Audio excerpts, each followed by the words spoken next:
കഴിവതും ഈ channel subscribe ചെയ്യുക. നിങ്ങൾക്ക് അതിലൂടെ ഒന്നും നഷ്ടപ്പെടാനില്ല, പക്ഷേ ഞങ്ങൾക്ക് അതൊരു വലിയ പ്രോത്സാഹനമായിരിക്കും.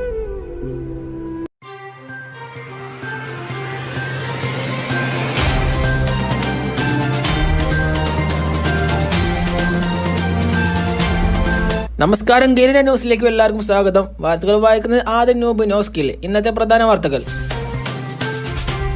കാമുകിക്ക് റീൽ അയക്കാൻ വേണ്ടി കാറ്റാടി യന്ത്രത്തിന് മുകളിൽ കയറി റീലെടുത്ത് യുവാവ് ഗുരുതരമായ പരിക്കിൽ നിലത്ത് വീണു. തന്റെ കയ്യിലുള്ള പടക്കം പൊട്ടു നോക്കാൻ യുവാവ് പടക്കം വരുന്നു. അങ്ങനെ യുവാവ് നോക്കായി.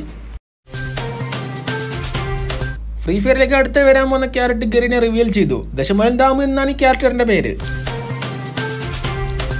ഗരീന നഗരത്തിലെ മാജിഷ്യനായ ജോക്കർ വീണ്ടും ഒരു പുതിയ മാജിക് കണ്ടെത്തിയിരിക്കുന്നു.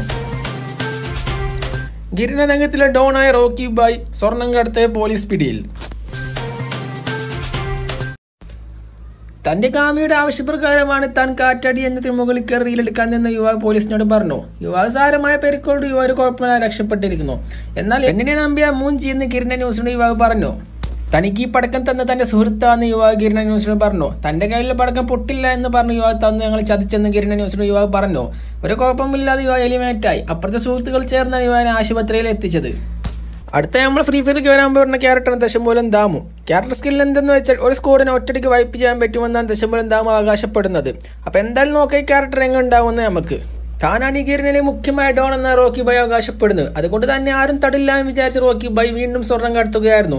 പക്ഷേ ഇപ്രാവശ്യം വന്ന പുതിയ SI പോലീസ് റോക്കി ബൈയെ തടഞ്ഞു. നമുക്ക് നോക്കാം റോക്കി ബൈയുടെ പണം ഉപയോഗിച്ച് പോലീസ് ഇന്ത്യയിൽ നിന്ന് രക്ഷപ്പെടുമോ ഇല്ലയോ എന്ന്. വീണ്ടും മജീഷ്യനായ ജോക്കർ വീണ്ടും ഒരു മാജിക് കണ്ടെത്തി. മതിലിലൂടെ അദർശനായി പോകാൻ പറ്റിയ പുതിയ മാജിക്കാണ് കണ്ടെത്തി. ഇതുപോലത്തെ മാജിക് ഇനിയും കണ്ടെത്തുമെന്ന് ജോക്കർ ഗരീന ന്യൂസിനോട് പറഞ്ഞു.